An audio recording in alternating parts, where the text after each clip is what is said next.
হরে কৃষ্ণ। সকলে আনন্দে বলুন হরে কৃষ্ণ কৃষ্ণ কৃষ্ণ হরে হরে, হরে রাম রাম রাম হরে হরে, হরি বল। আজকে আমি আপনাদের কাছে পুত্রদা একাদশী নিয়ে আলোচনা করব। এই পুত্রদা একাদশী কেন করবেন? এই একাদশী কি সবাই করতে পারে? যাদের সন্তান হয়ে গেছে তারা কি করতে পারে? যাদের সন্তান হয়নি তারা কি করতে পারে? যারা সন্তান হয়ে জন্মগ্রহণ করেছে তারাও কি করতে পারে? ছোট থেকে বড় বহু রকম প্রশ্ন। আর যাদের সন্তান হয়নি তারা যে কিরকম ভাবে দুঃখে আছে সে একমাত্র যারা গৃহস্থ তারা ছাড়া বুঝতে পারবে না। আমার মতো ব্রহ্মচারীরা বোঝা খুবই কঠিন। কিন্তু গৃহস্থদের সঙ্গে যখন আমরা কথা বলি তখন তারা খুব দুঃখ অনুভব করে। তখন তাদেরকে সান্ত্বনা দেওয়ার জন্য আমিও বলি, দশরথ মহারাজ, তার রাজ্যে কোনো কিছু অভাব ছিল না, তিনিও সন্তান লাভের জন্য খুব দুঃখী ছিলেন। হ্যাঁ, এমনকি মৃখণ্ড ঋষি, মার্কণ্ড ঋষির বাবা, তিনিও দুঃখী ছিলেন তার পুত্র অল্প বয়সে মারা যাবে যখন শুনলেন। তার মানে এই জগতে প্রকৃত সুখ পাওয়া খুবই কঠিন, পুত্র থাকলেও আর পুত্র না থাকলেও। এখন পুত্র না থাকলে যে দুঃখ আর পুত্র থাকলে যে দুঃখ, দুটো দুঃখের একটু পার্থক্য আছে, স্বাভাবিক। আজকে আমি এই পুত্রদা একাদশীর মাহাত্ম্য বলবো। সেখানে তো উল্লেখ আছে পিতামাতা মৃত্যুর পর পুত নামক নরকে হাজির হয়। সেখান থেকে যে পুত্র উদ্ধার করতে পারে ওই হচ্ছে পুত্র। এবং এই পুত্রদা একাদশীর মাহাত্ম্য শুনলেও কি লাভ সেটাও খুব সুন্দরভাবে উল্লেখ আছে। বলছেন যারা এর মাহাত্ম্য শুনবে শ্রবণ কীর্তনে অগ্নি অষ্টম যজ্ঞের ফল পাবে, ব্রহ্মাণ্ড পুরাণে উল্লেখ আছে। আর পুত্র হলে পুত নামক নরক থেকে সে পরিত্রাণ পাবে। ওই জন্য এই একাদশীর মাহাত্ম্য শোনা খুবই গুরুত্বপূর্ণ। হ্যাঁ, আপনি শুনুন, আপনি শোনার সঙ্গে সঙ্গে আনন্দ পেলে অন্যজনকে আনন্দ প্রদান করুন, তাই না? তাই আমি আজকে আপনাদের কাছে করজোড়ে অনুরোধ করব, সকলে শ্রবণ করুন, খুব আনন্দ পাবেন। আর সাধু শাস্ত্র গুরু বাক্য এদের কথা শ্রবণ করলে প্রচুর লাভ, সেই কাহিনীও আপনাদেরকে বলবো, ঠিক আছে? খালি আপনার কাজ মন দিয়ে আনন্দ সহকারে শ্রবণ করা, দুঃখ সহকারে নয়, আনন্দ সহকারে শ্রবণ করবেন, ঠিক আছে? হ্যাঁ, কারণ এই জগৎটাই তো দুঃখ। আবার শ্রবণ করতে করতে যদি দুঃখ পান তখন মনে হবে তাহলে আর কি শ্রবণ করব, তাই না?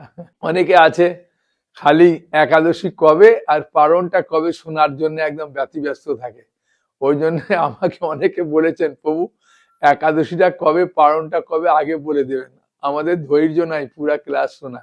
আমি বললাম দেখুন, ওই জন্য আমি মাঝে মাঝে মিষ্টি মিষ্টি কিছু কথা বলি, গল্প বলি, যাতে আমরা শুনতে ভালো লাগে।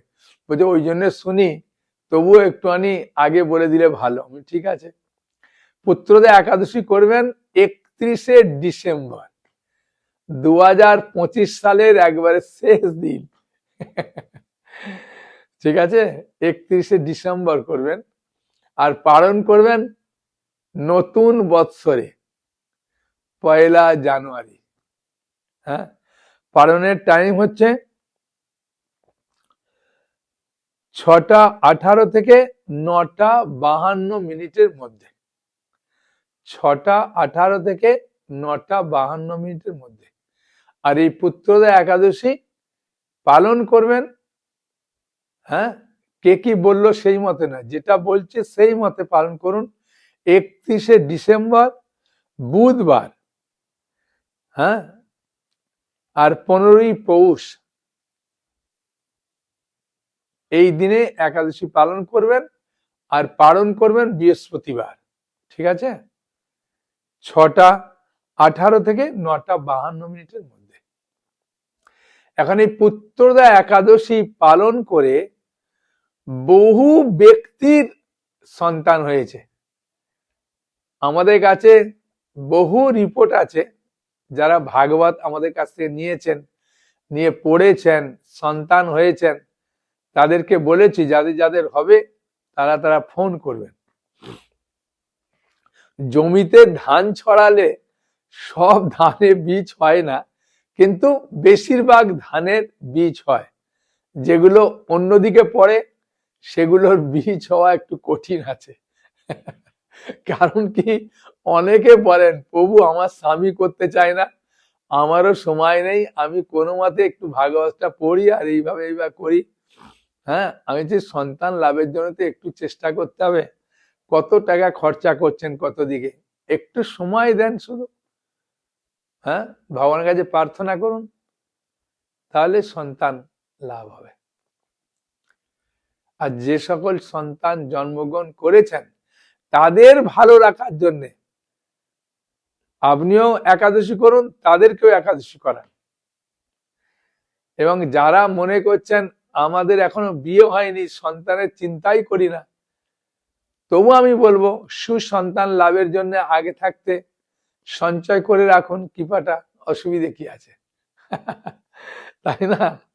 একাদশী করলেই যে আপনাকে যে বিয়ে করেননি বলে করবেন না, হ্যাঁ, বিয়ে করেছি বলে করব, বা সন্তান হয়ে গেছে বলে করব না, এরকম না।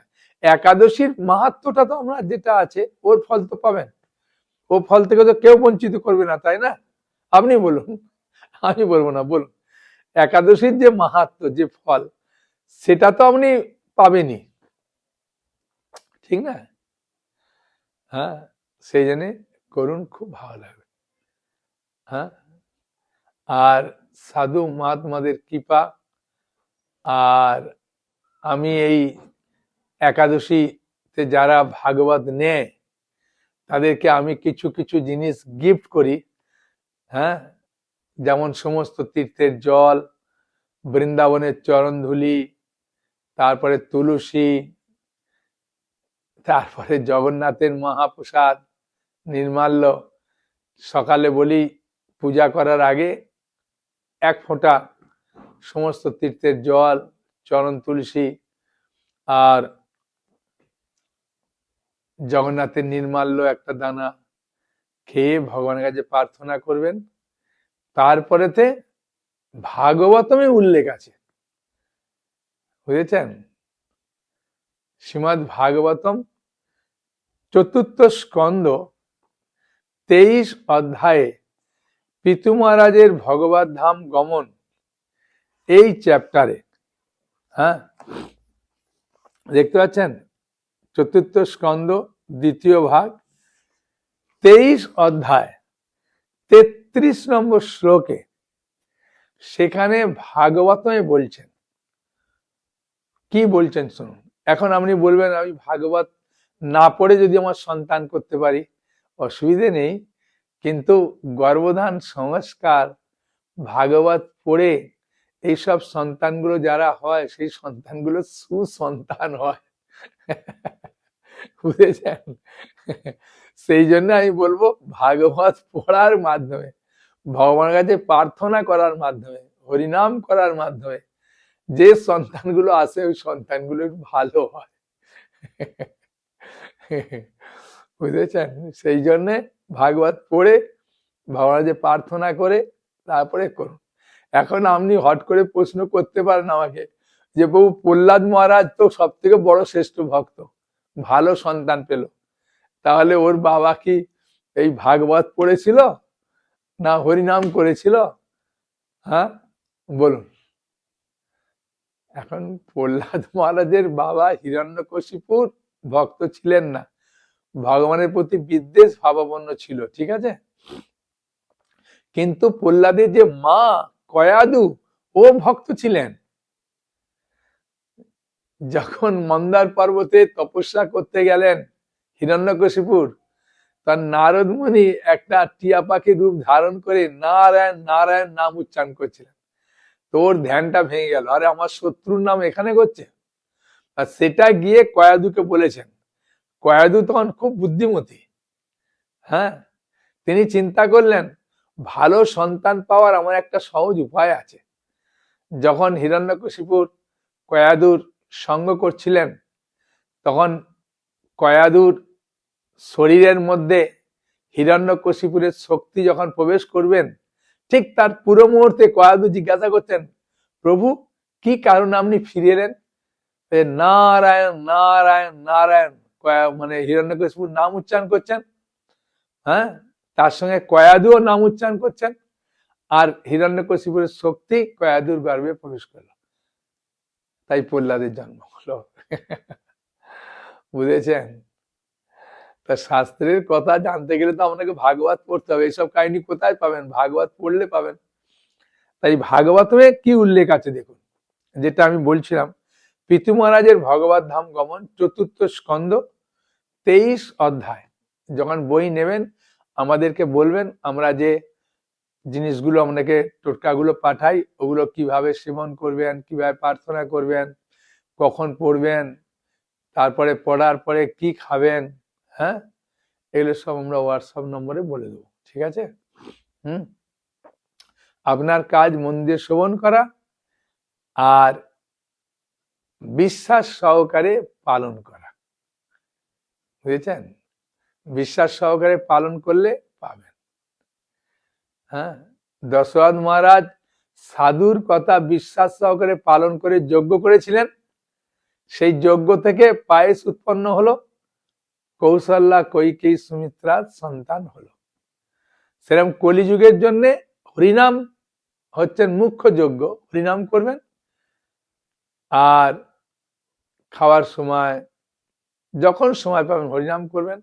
বাচ্চা গর্ভে থাকলেও ভাগবত পড়া আর হরিনাম করা ছাড়বেন না, কারণ মায়ের হৃদয়ে যে সন্তান থাকে, সেই সন্তান মা যা কিছু কার্যকরী করে, কাজ করে, যেগুলো শ্রবণ করে, সব বাচ্চা সেগুলো শ্রবণ করে। এর অনেক বড় বড় সুন্দর সুন্দর কাহিনী আছে, মহাভারত থেকে আরম্ভ করে বহু জায়গায়।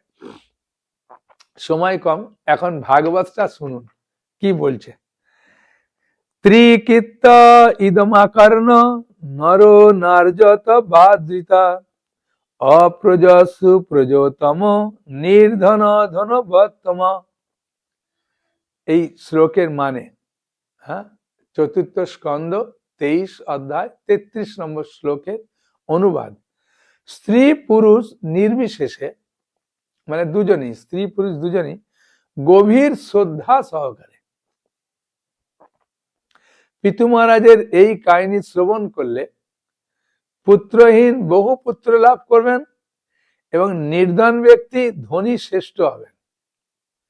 হ্যাঁ, এরকম অনেকে সন্তান লাভ করেছে, তার মধ্যে আমাদের ২-১টা ভিডিও দেখাতে পারি, হ্যাঁ, অসুবিধা নেই, যদি খুঁজে পাই তাহলে দেখাবো।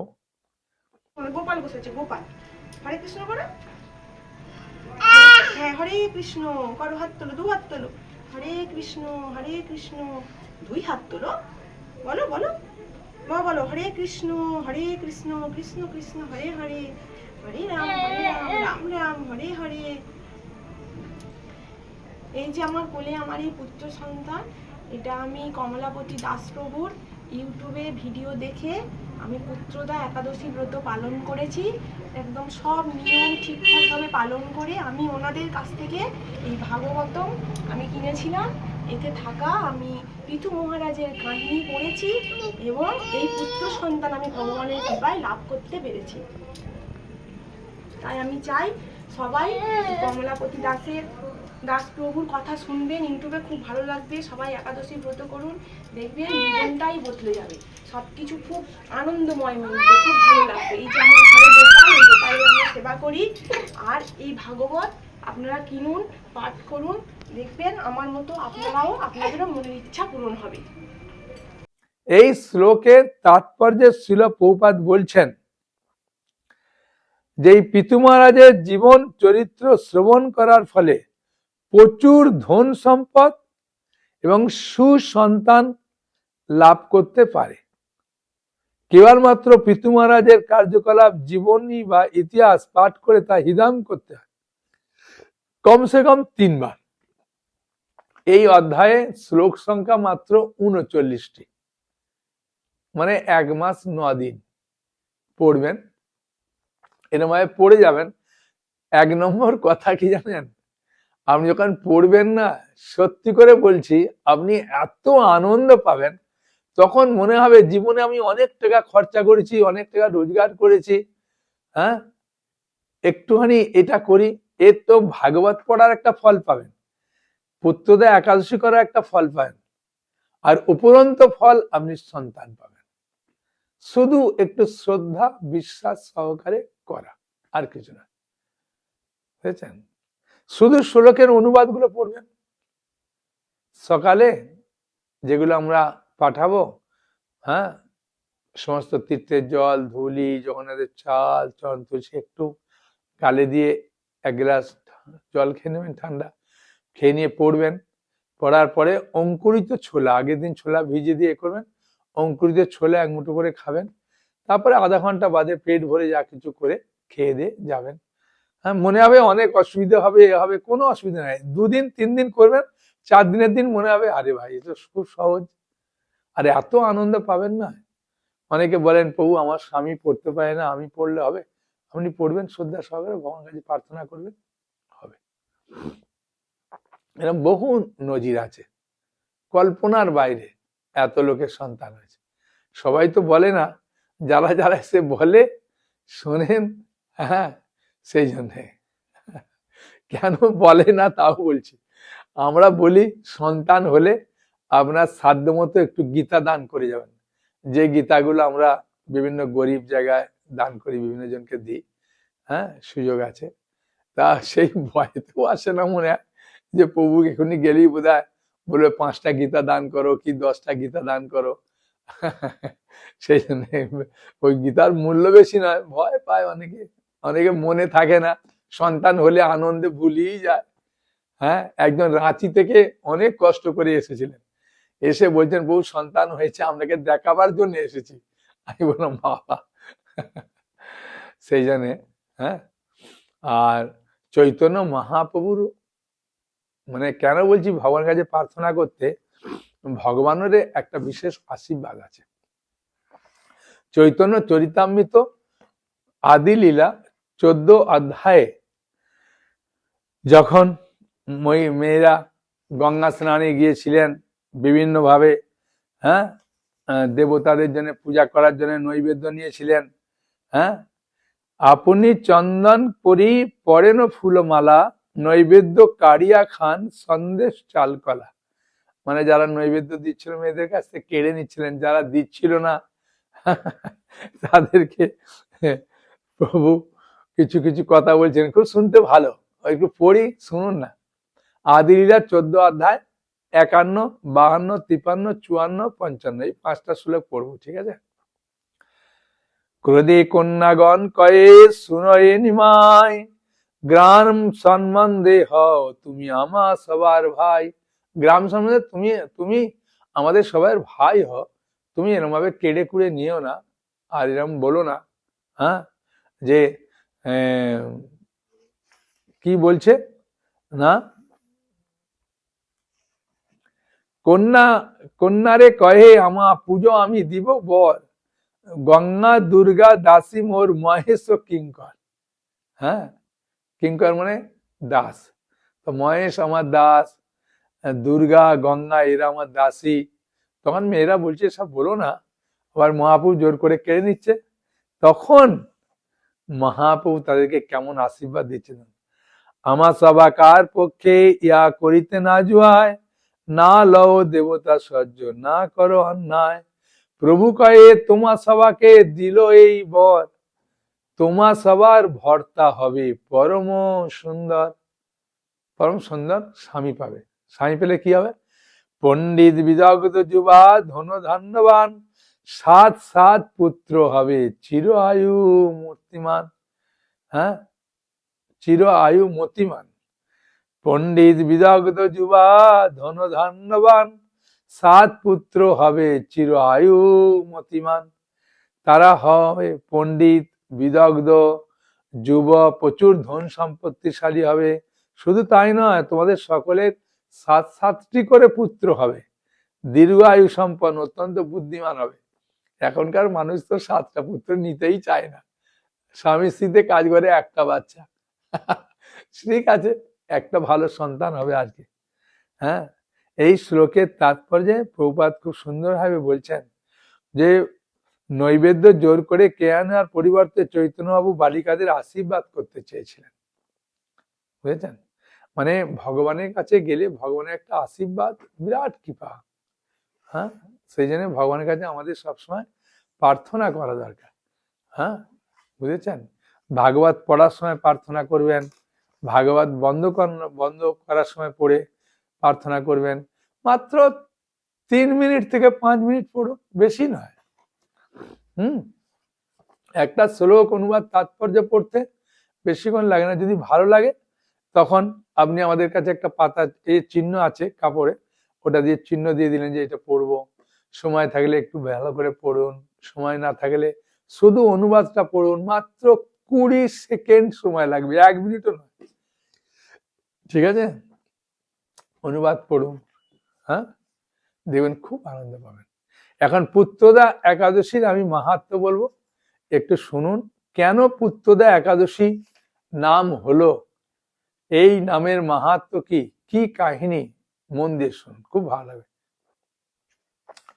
পুত্রদা একাদশী যুধিষ্ঠির মহারাজ বললেন, হে কৃষ্ণ, পৌষ মাসের শুক্লপক্ষের একাদশীর নাম কি, বিধি বা কি, কোন দেবতা ওই দিনে পূজিত হন, আপনি কার প্রতি সন্তুষ্ট হয়ে সেই ব্রত ফল প্রদান করেছিলেন, কৃপা করে আমাকে সবিস্তারে বলুন।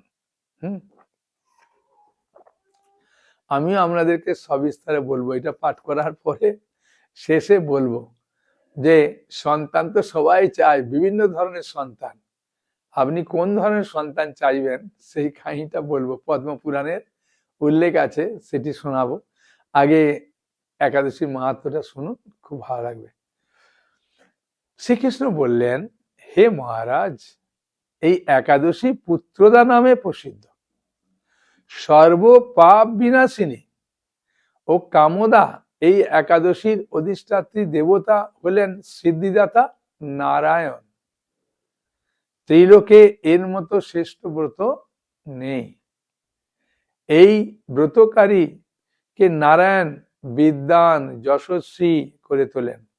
এখন আমার কাছে এই ব্রতের মাহাত্ম্য শ্রবণ করো। ভগবান কৃষ্ণ মহারাজ যুধিষ্ঠিরকে বলছেন। ভদ্রাবতী পুরীতে সুকেতু মান নামে এক রাজা ছিলেন। কি বললেন? ভদ্রাবতী পুরীতে সুকেতুমান নামে এক রাজা ছিলেন। তার রানীর নাম ছিল শৈবা। রাজা দম্পতি বেশ সুখেই দিন যাপন করছিলেন।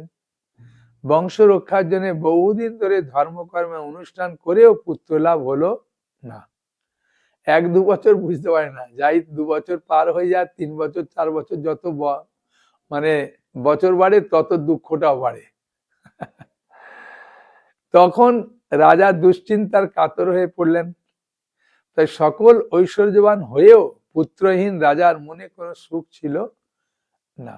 এটা গৃহস্থের একটা ধর্ম, সন্তান একটা হলে লাভ করলে সে খুব আনন্দ পায়।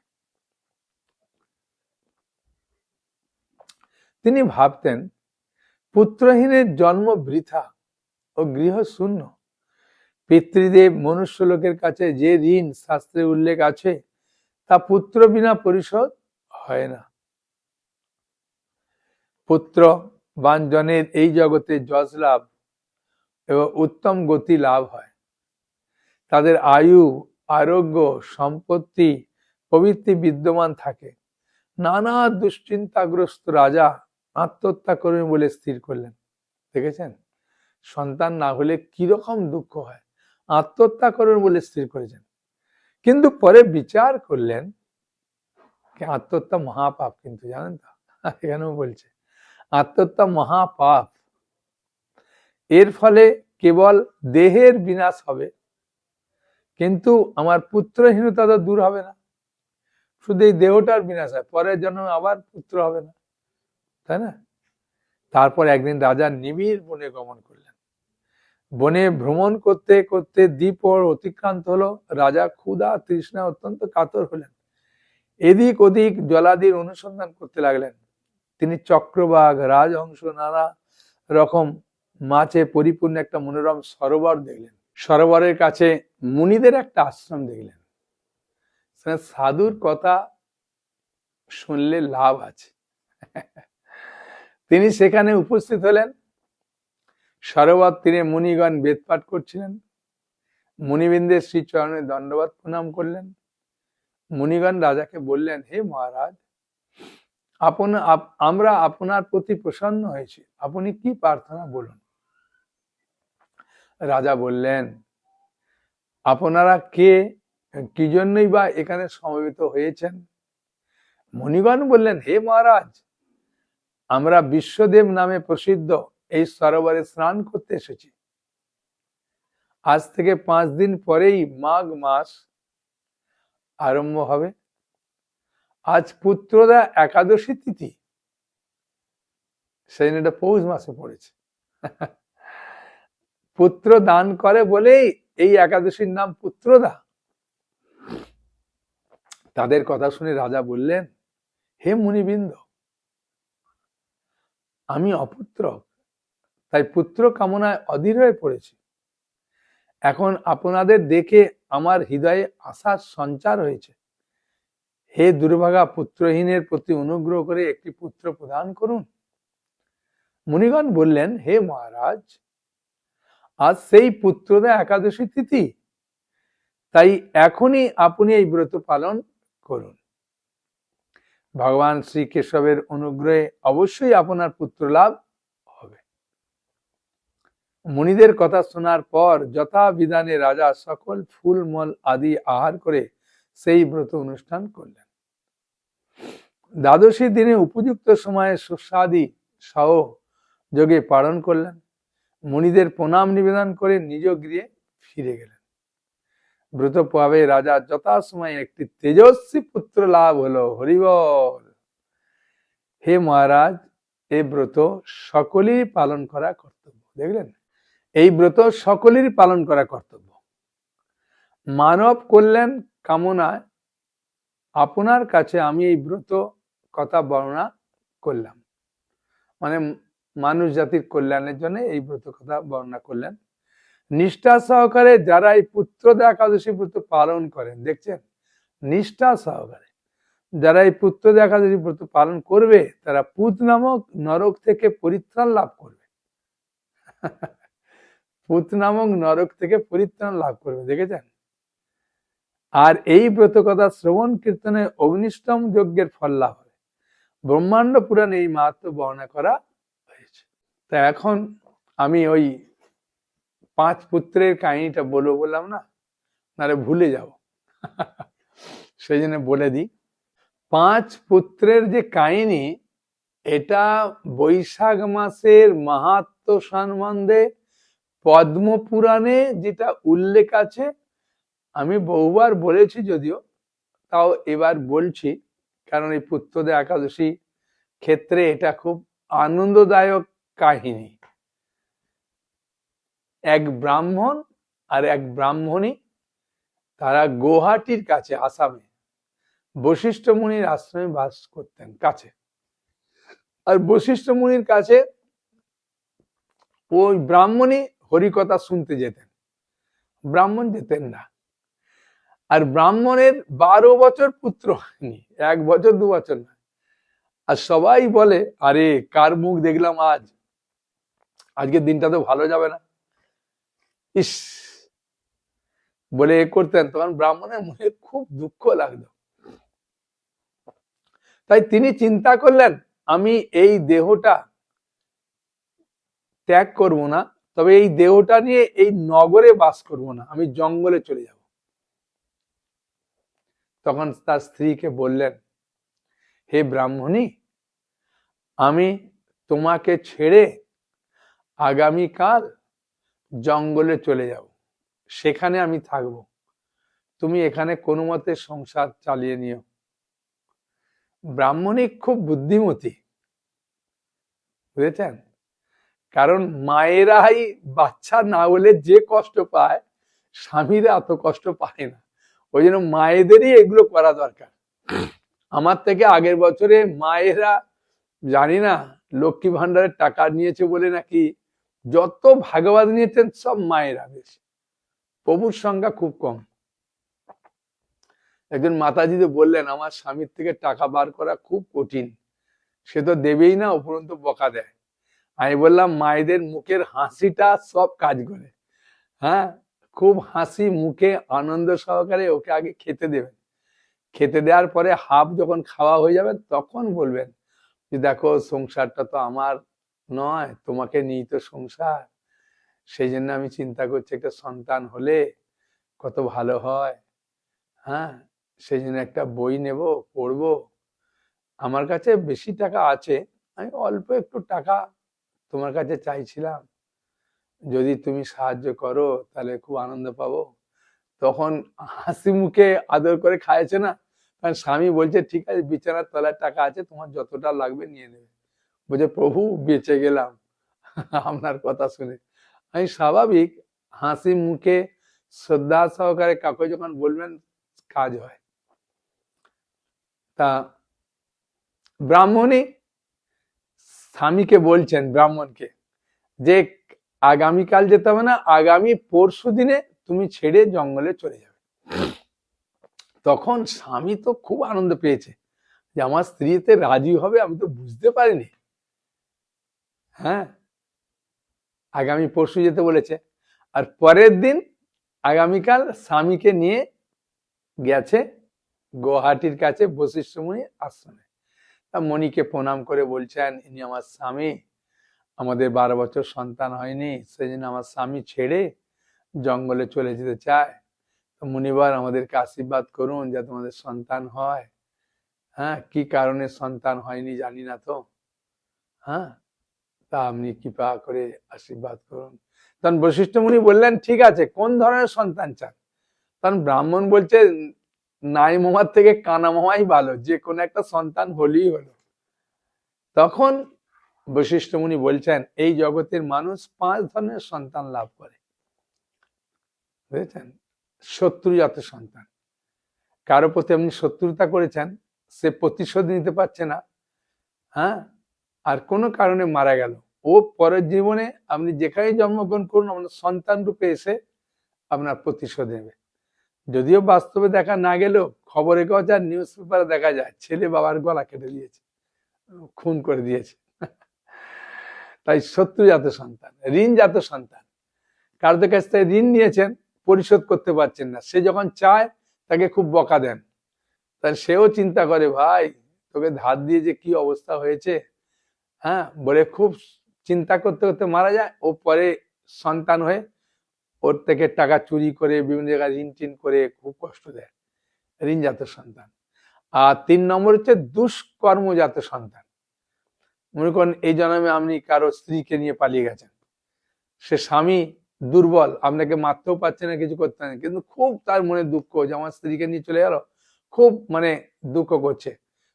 ও পরের জন্মে এসে আপনার সন্তান রূপে এসে এমন কাজ করবে, আপনাকে মুখ দেখতে দেখাতেই পারবেন না, বাইরে বেরোতে হবে না, এমন এমন কাজ করে ফেলবেন, দুষ্কর্ম কাজ। 4 নম্বর সুসন্তান। সুসন্তান বলা মাত্রই ব্রাহ্মণ লাফিয়ে উঠে বলছেন, মুনিবার মুনিবার সুসন্তান। তখন তার স্ত্রী বলছে, আরে বসো বসো, গুরুজি যা বলছেন শোনো, বলে বসিয়ে দিয়েছে। সুসন্তান যে জন্মগ্রহণ করে পিতামাতাকে দেখবে, পিতামাতার শ্রাদ্ধ শান্তি করবে, হ্যাঁ, ও সুসন্তান। আর 5 নম্বর হচ্ছে উদাসীন সন্তান, ঘর বাড়ি ছেড়ে দিয়ে প্রকৃত বাবা মা নিজের কল্যাণের জন্য হরিভজন করবে। তা এই জগতে সুসন্তান লাভ করা উদাসীন সন্তান তো যার সন্তান হয়নি সে চাইবে নাকি যে আমার ছেলে বড় হয়ে ঘর থেকে বেরিয়ে যাবে? এই সুসন্তান সবাই চায়। এই সুসন্তান লাভ হবে যদি আপনি ভাগবত পড়বেন, হরিনাম করবেন, প্রসাদ খাবেন, কীর্তন করবেন। হ্যাঁ, যখন সন্তান থাকবে, হ্যাঁ, সেই অনুযায়ী আপনি ভগবানের কাছে প্রার্থনা করবেন, এর ফলে লাভ হয়। ঠিক আছে? কারো কোনো প্রশ্ন আছে? বলুন। আমি তো উত্তর দিলাম না। উনি বলছেন আমার ছেলে মেয়েরা বলে আমাদের পুত্রও লাগবে না, কিছু না, আমরা করবো না। ওরা এখন বলছে, কিন্তু ওরা যখন বিয়ে হবে, ওরাও তো একদিন বাবা হবে, একদিন মা হবে, তখন যদি সন্তান না হয় যে কি দুঃখ বুঝতে পারছে না। আর পুত্রদের একাদশীর তো মাহাত্ম্য পাবে, ভাগবত পাঠ করলে ভাগবতের মাহাত্ম্য পাবে, হরিনাম করলে হরিনামের মাহাত্ম্য পাবে। এগুলো তো মাহাত্ম্যগুলো আমি তো লাভ করবই। উপরন্তু যদি এক্সট্রা সুযোগ পাই তো কেন পাবো না? হ্যাঁ, তাই না? সেই জন্য করলে ভালো আর কি। করুন করুন। হ্যাঁ, ঠিক আছে। পুত্রদের একাদশী আর এই ভাগবতম যেটা বললাম, সেই অধ্যায়টা শুধু পড়লে লাভ আছে। অন্যগুলো পড়বেন সময় পেলে, অসুবিধা নেই। কৃষ্ণের জন্মাষ্টমীতে দশম স্কন্ধ পড়বেন, হ্যাঁ, শ্রাবণ মাসের চতুর্থ স্কন্ধ পড়ুন। তারপরে কার্তিক মাসে গজেন্দ্র মৎস্য কাহিনী আছে, খুব সুন্দর কাহিনী, হ্যাঁ, ওটা পড়ুন। এরকম অনেক এ আছে, আমরা ক্লাস দিতে বলি না, সেই অধ্যায়গুলো পড়বেন, সেই বইগুলো। ঠিক আছে? তাহলে খুব খুশি। হরে কৃষ্ণ কৃষ্ণ কৃষ্ণ হরে হরে, হরে রাম রাম রাম হরে হরে। হরি বল। ভালো থাকুন।